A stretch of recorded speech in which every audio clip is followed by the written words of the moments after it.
That's it. That's it. Good evening. Good evening. Good people. Good people. It is a pleasure and honor to be with you all once more to talk about Trauma Tuesdays. It's Trauma Tuesday, 7 p.m.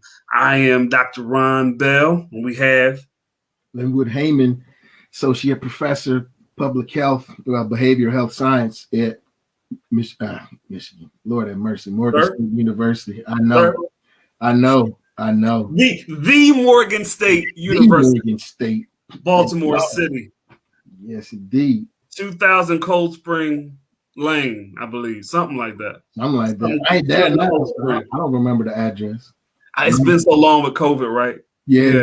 Something Cold Spring Lane. But anyway, but the HBCU, the only real HBCU in the Maryland, D.C. area. I don't count Howard. I don't care what you say. Morgan State is where you want to go, not Howard or Coppin or Bowie. You don't even think about those schools. Morgan State is or UMES. Morgan State is the HBCU in the Baltimore, Maryland area.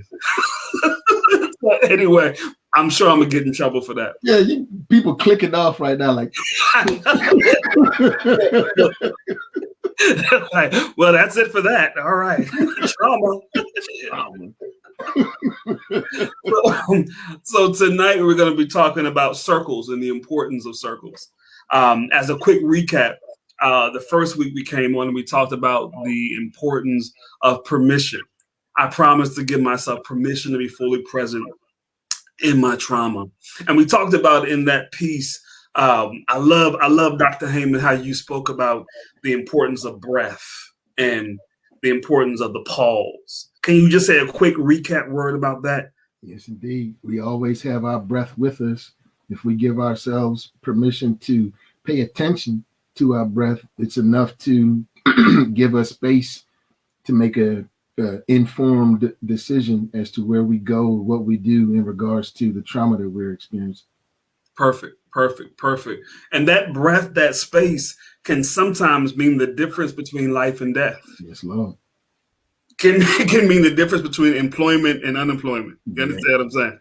Mm-hmm. It's good, marriage and divorce, right? Mm-hmm. It's good to be able to learn how to take that breath, how to pause, how to breathe into the situation. That separation, again, gives us that ability to have that space. And so we dealt with permission, being fully present in our trauma the first week. Second week, last week, we looked at the power of ritual or practices. And I want to thank Dr. Hayman for giving us that word. I think it was really helpful for a lot of folk, ritual or practices, and the importance of that when it comes to sustaining ourselves in the midst of trauma. We talked about in that section how when we experience trauma, there is this freeze mode. Right, there's this toxicity that our brains have released these hormones into our body because of the trauma. Right, the blood is being rushed to our extremities to protect and to defend, and all of that sits inside of us when we experience trauma. Right, and so we get frozen. Right, trauma is embodied.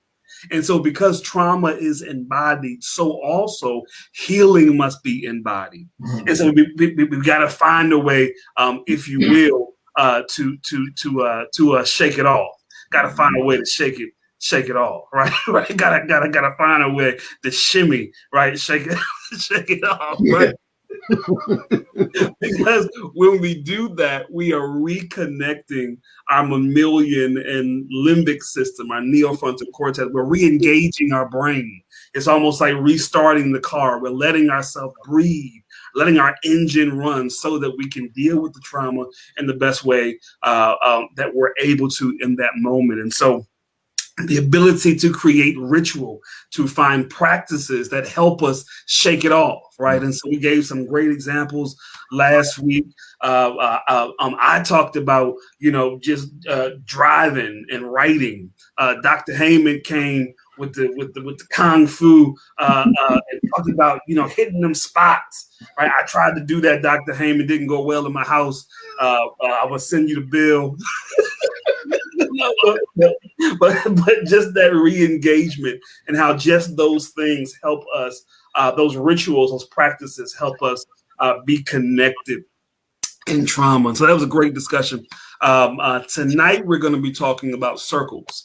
I promise to create circles or find circles that give me health and space to be freely who I am in the midst of my trauma, and just how important and impactful and necessary it is to find and to create, to take the authority to do so, to create circles. But before we get into that discussion, let's just take a moment to center ourselves. I don't know, Dr. Hayman, we didn't check in with this, but do you have a centering activity that you do with your students that might be helpful for us? Yeah, what I do might actually not be, due to time, we might not actually be able to do it, but I do a 2-minute timeout. And primarily, it's just a matter of, before I get into my teaching, everybody has arrived or is in the act of arriving. We take a pause, and I go on mute, and I center myself and get ready to teach. And I encourage the students to center themselves and get ready to teach and get ready to learn in the same way. So what we can do in lieu of having 10 minutes, we can do what I like to call those 3 deep cleansing breaths. And you led us the first session. And it's primarily, one of the things that we could do first is we push that stale air out before we take a deep breath in. So it's a matter of squeezing the air out of your diaphragm, out of your lungs. Taking a deep breath in.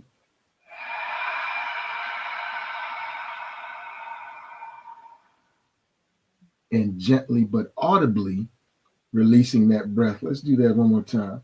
Squeeze the breath out. Deep breath in. Audibly out again.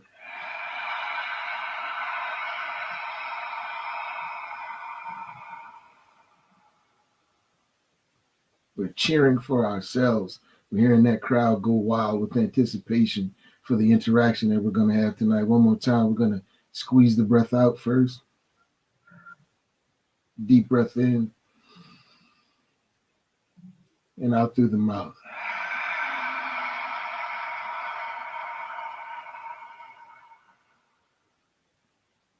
The power of the breath to settle us and center us. That tool that we always have with us. Welcome back. We can come into the discussion refreshed, full of clean air, fresh air, ready to get into it. Man, that's powerful. Thank you for that. Thank you for that. Now again, tonight we're talking about circles, but I just got to pause because when I see something, I hear something that's dynamic, I just want to pinpoint it for a second. I think it's interesting, Dr. Hayman, and I want you to speak to it if you can. It's interesting that the exercise began with an exhale and not an inhale. It's interesting that you would do that or lead us in that way. And so I wonder if, even as we begin this conversation on circles, if you could just talk about the importance of beginning with an exhale versus beginning with an inhale. Indeed. Shedding in order to invite in increase. We have to, it's important for us to clear the way before we welcome in increase, because if we don't, it could ultimately cloud our ability to see that increase. Yeah. So when we do that exhale before we do the inhale, essentially what it's reminding us to do is to exhale the rest of that stale air that we've been carrying with us when we've been unconsciously breathing. Unconscious breathing is not deep breaths, is not a cleansing breath, right? So before we engage in something that is intended to clean us, to provide us with some cleanliness, we have to get rid of some things before we get there. That's so powerful. That's so powerful. Because think about it in terms of trauma, images, ideas, experiences that literally have taken up room, right? Because again, when we think about the lungs, you don't have extra lungs, No. right? So this is it. This is it. And so when we begin, if there's stale air filling those lungs, there's no space for the fresh air to come into, right? And so again, you only have one brain, only have one mind. This is it. And so if negativity, if trauma, if images, of ideas, of experiences that are all of toxicity are clouding and corrupting and taking up residence in the mind, then even the act of bringing in new information requires that there must have first been an exhale, right? And I'm speaking now of a mental exhale. There must be a dump or a drop or a way to move out of position, move out of residence, to evict, if you will, these things that we've allowed to have residence for so long, so that we can take in and take on new information. Yeah. Right? Yeah. That's powerful, man. Yes, That's powerful. Because here's the issue. The issue is if we don't do that, if we don't make space for the new ideas, if we don't make space for the fresh understandings, if we allow the toxicity to remain in residence, then when the new ideas come, they get bullied, if not removed, by the toxicity. And so the toxicity gets reaffirmed. Yeah. Yeah. Right? I tried to lose weight, but I can't do that. So this must be the way I try to date someone nice, but that didn't work. Well, this must be, right? Never mind the fact that the house is still clogged up with bad food and the refrigerator, and I ain't been to the gym yet, right? But I thought about losing weight, right? Never mind that I'm still engaging in the same communities where, the toxic relationships were happening. I tried to have a relationship. And so you see what I'm saying? If we don't make space or make room for the exhale, then we're not really valuing the inhale. Yeah. It doesn't make and it relates perfectly to the importance of a circle, because if if we are encircled by individuals who remind us of our victimhood in the trauma, then these are individuals or beings that are holding us back, that are really encouraging us to stay in a victim identity. But as we transition out of that, as we exhale, as we decide that first things first, I am worth healing, so I give myself permission to heal. Yeah. I am actively practicing healing, and to encourage me to actively practice my healing, I am going to get with a circle of individuals who will actively practice healing with me. Yeah. Powerful. I did a piece. Part of my training was a CPE piece, chaplaincy, a CPE, certified pastor. I don't know what it stands for, but it was a degree. I don't know what it stands for, but I'm certified. I'm sorry, y'all. But part of that was we had to spend, I want to say it was 2 or 3 weeks. Clinical pastoral education. There you go. See, that's why I love that guy. He got it. He on it. But part of it was we had to spend a couple of weeks visiting and being part of AA programs to really get a concept of what happens there and how that healing and trauma and those pieces work. And so I remember one of the main things one of the leaders would say was people, places, things. When you're going through recovery, change your people, places, and things. Because if you do not change the people, that you were around before, if you do not change the places you were going to before, if you do not change the things that were acquiring your attention before, it is more likely than not that you will go back into the system and go back into those pieces. And so, as much as that is true for AA, that's also true for us when it comes to carving and creating circles. Yeah. Yeah. People, places, things. Yeah. There are, again, when we think about practices, there are activities that we engage in that we don't even realize we're actively practicing them.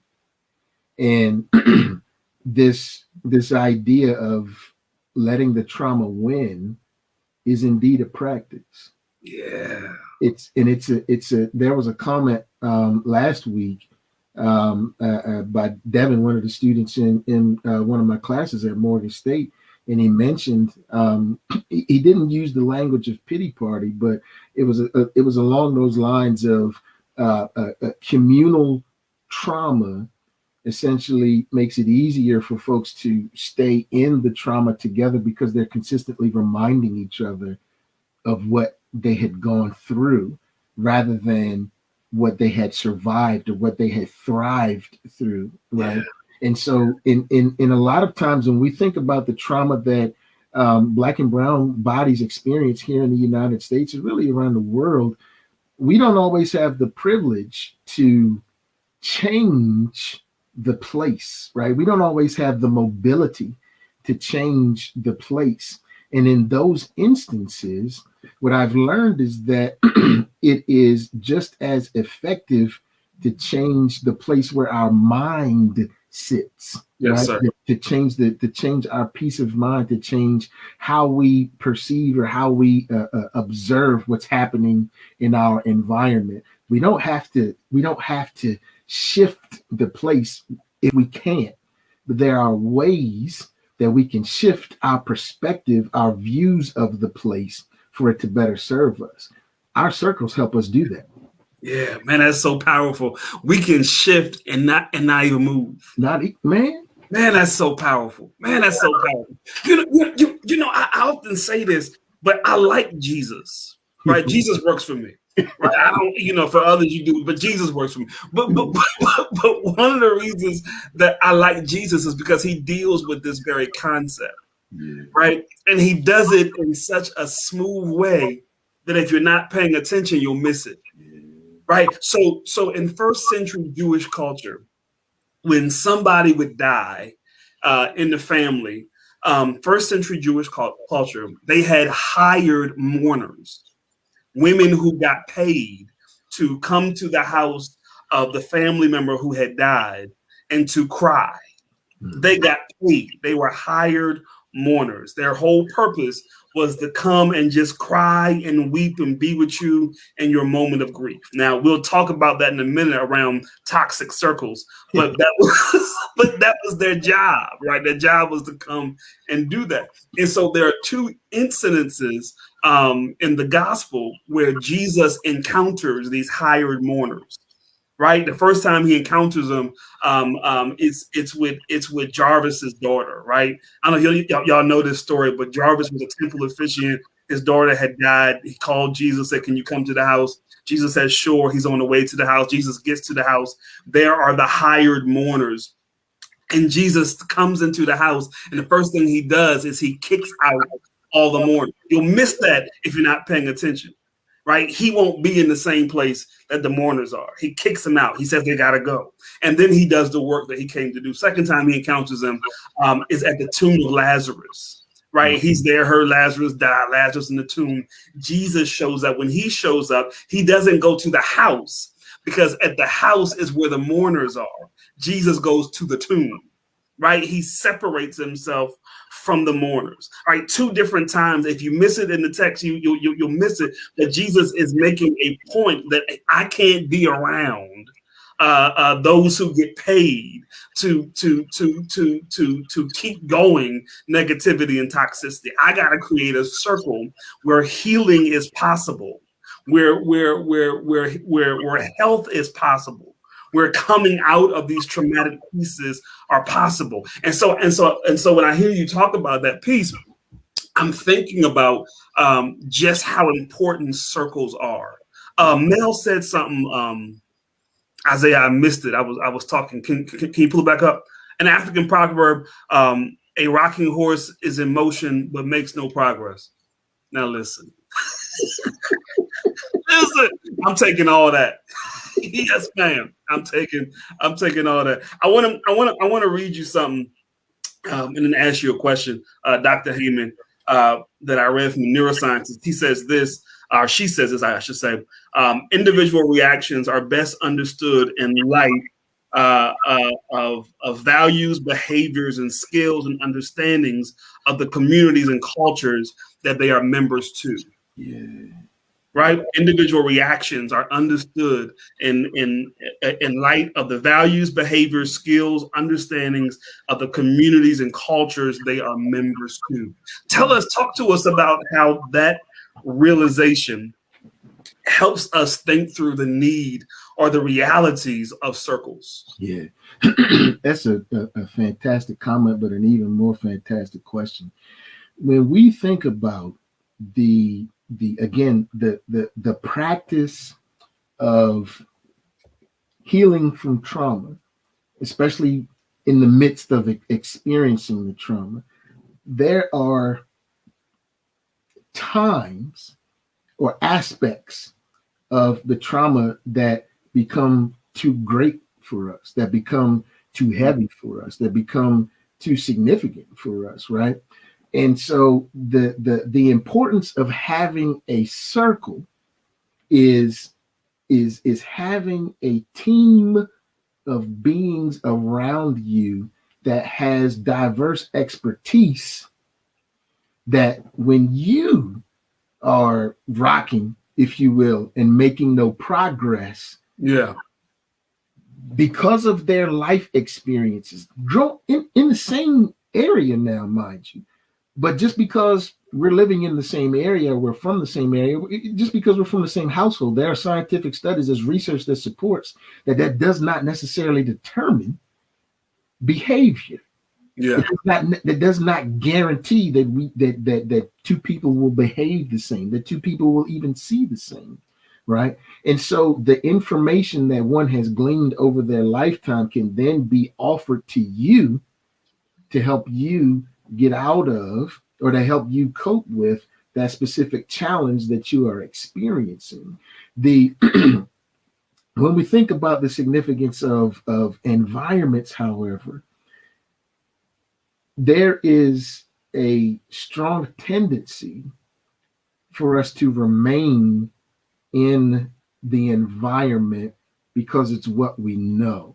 yeah, yeah. So what that translates to is we have a strong tendency to remain in environments that are traumatic for us because it's what we know.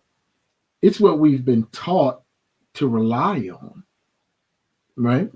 And Yeah. so when we go, again, going back to the first promise, when we promise ourselves that we are worth it, that we are it is important for us to give ourselves permission to shift our perceptions. What we are doing is then unlocking a door. We are opening up space for that new circle to begin to come in and assist us, right? In, again, we might not necessarily be able to relocate, I should say, away from the trauma, but we can certainly redesign our perspective. As Ebony's pointing out, as Dr. Bell is pointing out, we need people around us to see what we can't see. Yeah. Man, that's so powerful and dangerous. My God, because here is the danger of normalized community trauma, right? Normalized trauma doesn't change trauma. Nope. It just normalizes it. Yep. And that may be a weird sentence to say, but here's what I mean. When trauma occurs, the body reacts. Right? Again, there's this disassociation, there's this disconnect between the mammalian, the limbic, right? You go into this flight, fight, or freeze mode, right? Hormones are being released into your body, right? That can become toxic over time, right? Blood is being pulled from your central nervous system, right? So your digestive system, your immune system, your livers, your kidneys, all your heart, all those pieces have less blood, which means they have less oxygen, which means they're not functioning at their greatest capacity because you're in this trauma state, right? That doesn't change just because the community normalized the trauma. Mm-hmm. And so what happens is we get stuck in this trauma mode. And so now you have communities with hypertension. You got communities of color that COVID is taking out left and right. You got communities dealing with all kinds of medical issues and digestive issues and immune issues and learning disabilities and all kinds of stuff simply because we have found a circle that normalized the trauma. Mm. Mm. We didn't deal with it. We didn't heal it. We didn't recover it. We stuck with it. Devin says staying in an area that doesn't allow you to grow is very dangerous, right? Those hormones, Devin, that release that toxicity don't simply go away because your homeboy said, oh, it's cool. It's all right. You'll be fine, right? They don't disappear. Mm-hmm. Right, that energy that's going to your blood vessels, that's coming away from your immune and your digestive systems, and digestive systems don't somehow just dissipate, right? Because you know your mother or grandmother said, "Oh, don't worry, I went through that same thing." Mm-hmm. Doesn't happen. That trauma still exists, and so when we normalize trauma, when we stay in toxic or unhealthy circles, right, it does not do us any good, right? It does not help us. And so to your point, that is the value of finding those healthy circles where we can begin to unload that trauma, begin to reconnect, right? Those pieces of our brain begin to breathe so that we can move forward. Yeah. Yes, sir. Yeah. And that's often a difficult thing to do. And that's kind of where I want to push the conversation. Because I think we have talked at length about the importance of circles. Right? We've talked about how, you know, toxic circles don't help us, normalizing trauma doesn't help us, all those pieces. But I want to talk about just some ways that we can do two things. Number one, interrogate circles, and then number two, find or create new circles.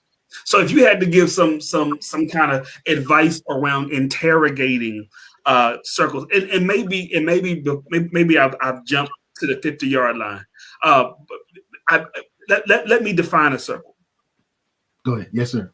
Okay. So when I'm talking about circles, there can be all kinds of circles. There can be your family circle, right? There can be that nucleus. There could be your relationship circles. That can be your friends. There could be your job. There could be your affinity. There could be your race. There could be your social economic piece. There are all kinds of circles. Circles are groupings or relationships that you identify or participate in that help to give you some value, whether good or bad. Circles are those pieces. So again, when we're talking about circles, what are some ways, Dr. Hayman, that we can begin to kind of interrogate those circles when looking for ways to heal, to manage in the trauma that we're experiencing? Man, what a fantastic question. I appreciate the lead up as well. The first question that is of the utmost importance for us to ask ourselves is, how does this serve me? Yeah. How is this serving me?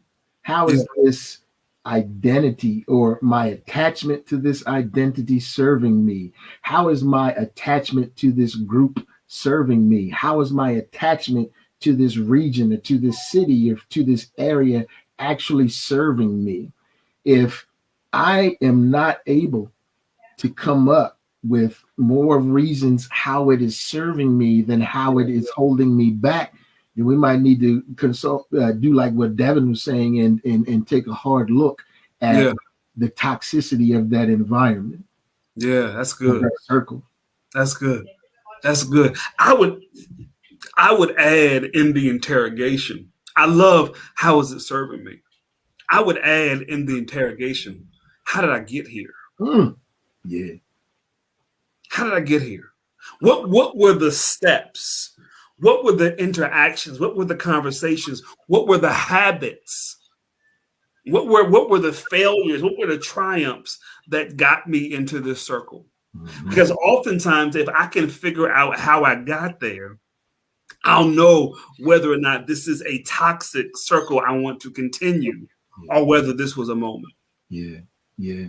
And it when we mention the importance of these questions, again, these are not easy questions. No. You we're very intentionally using the language of interrogation because we don't want this to be some sort of laissez-faire process. It's an interrogation, right? So when you are looking at the circle in which you sit, when you are observing the environment, it is important to interrogate the environment. But here's the trick. The harshness that is associated with interrogation is not designed for us, right? No. We are the bad cop in this instance, so to say. We are the ones who are heartily interrogating those factors. How is this serving me? How did I get here? Where is it that I want to go after I leave here? When we ask ourselves these questions, or when we pose these questions, the interrogation, we're calling it interrogation purposefully because we want it to be that intense. Yeah. Yeah. Man, that's powerful. That's powerful. This to your point, this is not an overnight work. No. Right? I mean, often you will discover that it took, as long as it took to get here, right? That's the length it's going to take at least to get out of here. Yeah. Right? Right. And so part of that work, how did I get here? How is it serving me? Let me add a third interrogative. Let me ask as a third interrogative, how is it serving the other members of the circle? How is it serving those around me? Devin says, this reminds me of the saying, birds of a feather flock together. If you want to grow, you must choose to be a different animal. Ooh, hopefully you get me. Listen, I just told a friend of mine, I said, lions never jump when other lions roar. The sheep hide. And so at some point you got to decide, am I going to roar with the lions? Am I going to stifle my roar because I'm surrounded by sheep? Right. Change your circle. Yeah. Change your circle. But again, I want to add that third question. How is this helping those around me? What is this doing for them? Right. What's happening in this circle? If all of us are mad, angry, pissed, all that kind of stuff, then perhaps this circle isn't serving us. Yeah. Yeah. Right. And so then there's some boldness around choosing a different decision. Yeah. Right. But let me add this piece before we go to the finding and creating new circles. This is a part of creating. But let me add this piece in terms of interrogation and coming into a circle. Sometimes, Dr. Hayman, we can unconsciously create circles. Yeah. We can unconsciously create circles by simply how we curate our own environment. Let me give you an example. yesterday, we are praying for the families in Colorado. Right, happened last night. How many times since that horrific mass murder have we seen the same news cycle of and hearing the gunshots in the background and seeing countless person after person come on screen to give a report, to speak of the family of one of the people who were murdered? Right? How many times has that been the news cycle? How many conversations are we having with others when that is the conversation? How much energy are we giving to that particular incident? And what we will unconsciously do is walk straight into a circle. Huh. Mm-hmm. Right now, it's right. The Derek Chauvin trial is live streamed. Right, so I could put that on and listen all day to the judge talking to the seating the jurors and the lawyers combating all day. I could watch the images of Floyd being murdered all day. I could go to post after post and article after article or protest after protest. I could be at 38 in Chicago every single day, and in doing so, I'm creating a circle. Mm-hmm. Mm-hmm. Right. Absolutely. And so it, while it is unconscious or subconscious, what happens is it produces fruit. And there is toxicity, there is dissidence, there is and you can see this because there is anger, there is stress, there is anxiety, there's this lethargy that happens, there's all kinds of things because my body is trying to process all of that this circle is giving it, and the body is saying this trauma is too much for me to handle. And so I can look at what I just created, right? And wonder, well, why am I tired all the time now? Why do I feel bloated? Why do I feel sick? Why am I mad? Right? It's because of this unconscious circle that I've created. It happens the same way on social media. It's called extractive attention economy. And the word extractive means that the social media platform is literally stealing your attention. It's extracting your attention, right? In essence, you are leaking your attention. So when you mention what you mentioned about, you can mess around and stumble upon or come in, wake up in a circle. You're like, how in the world did I get here? It's by not being able, for whatever reason, to maintain a hold on your attention. That is a function of trauma. Let us not overlook that. When we are able, and there are not miscellaneous, there are numerous things that we've talked about already in the previous two sessions that can get us to this place of understanding that we are leaking our attention, which is contributing to us waking up in these toxic circles, right?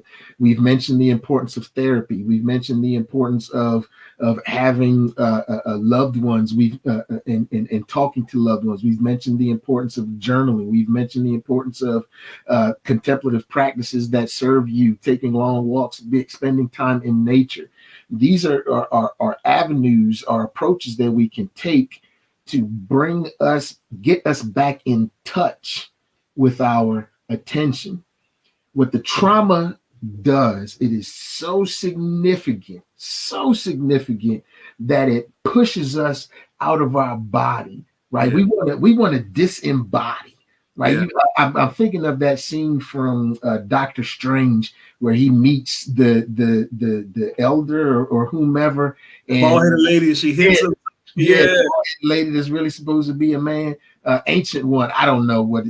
Anyway, he's coming in there all cocky and self-assured, demanding something that he has not yet earned, and that the Ancient One pushes him out of his body. That's what trauma does. Pushes his consciousness outside of his body, right? The thing about trauma, however, is it makes it difficult once we get pushed out of our body to hang around our body and to see what's actually happening around our bodies. We can shift that traumatic event, and we can look at it as an opportunity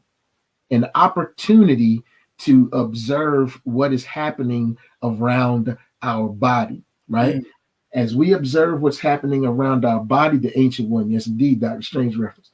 As we are thinking about ways for us to cultivate a new circle, it's important that we are tooled up, if you will, with our attention. Yeah, man. While we have our attention and we're not leaking it, once we are able to locate that leak, if you will, of our attention, we can engage in practices that will allow us to staunch that leak, and then we can direct our attention to people, places, and things that are going to be helpful to us overcoming the trauma. Yeah. Can I give an example? Yes, indeed. So y'all know I'm a lover of all things Jeep, right? I'm just Jeep Wrangler. When I die and go to heaven, Jesus won't come in a chariot. He's gonna send a Jeep, right? Right, doors off, top off. Come on, Ron, right? Right. So I love Jeep, and I've had now, I want to say 5 or 6. Prayers of prayer deliverance. I've had, I want to say 5 or 6 different Jeeps. Now, I've had a lot of Jeeps. Yeah. So I remember when we were in Michigan, I had a 91 Jeep Grand Cherokee, right? Like the executive edition. I thought I was doing my thing, man. Had it all white up. It was always shiny, black leather interior, right? All the latest 91, but the latest stuff. Mind you, this was like 2006. In 91, that joint was yeah. That was big. It was on point in 91. In 2006, it had some, But I remember I had a hole in my muffler. And so because of it, my Jeep would overheat. And so I used to keep buckets of water in the back. So that whenever I would come to a red light, if it began to overheat, I could just pull over, stop, put more water in, that kind of thing. If I was going through the drive-through line, right, the muffler would make that. I mean, it sounded like a Mack truck. And by the time I got out the drive-through line, I would have to pull over, put more water on it so it wouldn't overheat. The greatest fear for me were stoplights and red lights, because I knew that if I got to a stoplight or red light and it lasted too long, my Jeep was going to overheat, could possibly bust the gasket to the head. I had to pull over and do all this extra work. And so what I would do is when I would get to a stoplight or to a red light, I would cut the Jeep off. And I would just wait until the light turned green or until the traffic moved where I could go, and cut the Jeep back on and keep going. Right. Horrible way but you can do what you got to do. Yes, indeed. Right? But I think about that when I think about your statement around what I perceive as idling. Right? When the engine is idling, when its engine is just running, but you're not moving, there is a danger of overheating. Yeah. And so we think that to stop, to give ourselves permission, to give ourselves room, is just to not move forward. Right? But what happens a lot of times when we're scanning social media, when we're looking at all these images, when we're watching the same news feed over and over again, hearing the same gunshots or watching the same images of the trial over and over and over again, what we don't realize is that engine in our brain is running. And it's overheating, right? To your point, it's leaking fluid, right? We think we're just sitting down. We think we're just relaxing for the evening. We think we're turned off, that we're just watching TV or checking up on emails. But the reality is we are emotionally idling, right? So our brains are overheating and placing ourselves where we can, if I can just finish the analogy, we can bust a gasket, right, mentally, right, by simply doing that. And so what it calls us to is to create space where we can really just turn off. And turning off is different than idling. Yeah. Right? Turning the Jeep off is literally stopping everything. Yeah. Right? Turning the brain off, turning this moment off is cutting the TV off, is cutting the phone off, is disconnecting from this piece, from all these pieces, so that my body, my brain has time to reconnect, has time to recharge, has time to heal. That's a whole different thing than just sitting on the couch scrolling. Yeah. Yes, it is. Yes, it is. And it sounds so much harder than it actually is. Mm. We can engage in a practice of turning off. What we can do is we can allow ourselves moments of time. That 2-minute timeout that I mentioned that we do in our class, that's intended to be a turn off. Yeah. Yeah. You don't have anything to do. You don't have anywhere. You are where you're supposed to be, right? Yeah. There's nothing else for you to do but just take 2 minutes.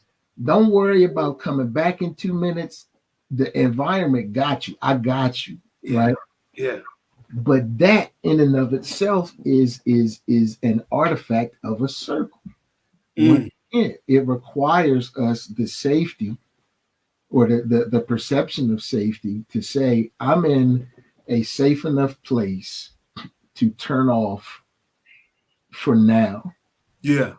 Yeah. And again, as we've covered in earlier sessions, right? It's important for us to do the other practices that will give us the peace of mind that we need, right? There are some instances that are just too traumatic for us to do on our own, right? If we give ourselves the permission to say, guess what? I don't have to do this all by myself. Yeah. Guess what? I'm not the only person who's ever or who's actively going through this. Perhaps I could talk to other people right in my circle. I could talk to other people who are around me and see how they're coping with what's happening. Once again, give myself permission to learn from my environment. What can I learn from my situation? What can I learn as I'm engaged in this out-of-body experience? How can I recollect my attention and then direct it towards healing? That's powerful, man. That's powerful. I think those questions you gave us around interrogation, how is this serving me? How did I get here? And how is it serving those around me? Help to give us a framework for doing that work of creating and finding new circles. Yes, sir. Just to recap, I know we have about 5 minutes left. Just to recap, circles are often defined in community, right? The normality of trauma must be engaged by looking at the community around, right? Yeah. So if I grew up in a household where we're all yelling and screaming and beating on each other and doing all kinds of crazy stuff, it may look like trauma is normalized. And so I might have a different approach to that in the world. The reality is that doesn't change what that trauma is doing internally. So though I may express it differently externally, internally, trauma is still doing the same work of toxicity, of hormones, of abandonment of blood vessels, of leaving me vulnerable, physically, mentally, and emotionally, even though I'm expressing it different because it's been normalized. And so that's the importance of doing the work of finding circles where I can heal and I can be whole. What Dr. Hayman has helped us see is that part of finding those circles is to interrogate the circles we're already in by looking at how does this serve us? And then how does it serve those around us? right? And then how did we even get here? Right. What were the steps? What were the things? How did I curate my environment to create this circle or allow myself to be engaged in this circle? And if it's not serving me, and if it's not serving those around me, what are the steps that would give me the courage to come out of that, to break that, to find new circles? And part of that courage, as you've heard in this conversation, comes from being able to turn off. Comes from being able to take that breath, to create that space, if only for a minute, so that I'm reacting and responding out of my whole self versus reacting or responding out of my traumatic self in reactivity. Does that make sense? Yes. I'm taking that space so that I can do this piece, so I can find new circles. It's when I breathed, it's when I turned the Jeep off, right, that I realized I was going the wrong way. Mm-hmm. Right? That I realized I need to put in different directions. When I was just focused on the overheating, I missed the fact that I missed my turn, right, 2 turns back. And so there's something about stopping that gives me the ability to reevaluate my surroundings and figure out how to negotiate my humanity, my personhood in the environment I'm in. Yeah. That's the importance of circles. Yes, Indeed. Yeah. Indeed. I so love the analogy that you offered us by way of Jeep, Jeep overheated dog, because you know that you and I both have had suspect reliability vehicles. Yeah. Over time, right? We have had us some vehicles that I don't know what's going on. Yeah. The significance comes in understanding that there are multiple things going on at once, right? The challenge of dealing with trauma is that everything else continues while you're actively experiencing the trauma, right? Yeah. Everything else continues. Life continues, right? Just because the pandemic happened, the OG pandemic of racism didn't be like, okay, coronavirus, it's your turn, coronavirus. I'm racist. Racism. I'm gonna go chill, right? Nah, racism still here. Sexism still here. Homophobia and ableism still here, right? None of those traumas went anywhere. And what we are suggesting, let us reiterate, is hard work. Because what we are saying is you have within you already the power, the strength, the will, the courage, everything you need already right here, right now, to decide, to give yourself permission. You know what? I'm going to start paying closer attention. Yeah. You know what? This is hard. This is incredibly difficult. But, or not even but, and this is hard, this is difficult, this is challenging, and there are indicators around me that give suggestions on how to navigate the situation. Yeah. What practices, how can I, again, give myself permission to say, in the midst of this trauma, I am going to pause because I have that power. I have that strength to do so. I am saying everything else. Pause. I'm taking a time out, right? I'm not the pastor between us, but I'm reminded of the story of Jesus was with the people on the boat, on the raft, and they started. Jesus was asleep, and they went in, got Jesus. They were afraid of, like, Jesus going crazy outside. He was like, hey, listen, I'm taking a nap. Eventually, Jesus went, listen, this ain't. It says it just like that in the Bible. Yep. Hey, listen, I'm taking a nap. Listen. Eventually, he was like, enough. I have the trust. I have the faith in my ability to influence the situation, not control it, but influence it. Yeah. Doggone it, peace, be still. That's it, Doc. And it wasn't necessarily, it wasn't only to the storm, but it was also to the people who was in his circle on that boat. Yeah. Peace, be still. We are all in the same boat. Yeah. What is it that we can recognize within ourselves that will give us the courage to say, you know what, doggone it, peace, be still. I'm going to take this time out. I'm going to reassess the situation based on the resources and the perceptions that I have. And I'm going to figure something out. It might only get me so far, but it's going to get me so far. Man, that's powerful. The power. That's a powerful word. I want us to leave on that word tonight. Peace, be still. Listen, we thank God for you. We're glad that you joined us. Next week will be the last week of our Trauma Tuesday. We're talking about some other stuff. Yeah. So listen. So one of the questions we're talking about is podcasting and all that kind of stuff. If that's something y'all are interested in, leave us a note. Give us some affirmation.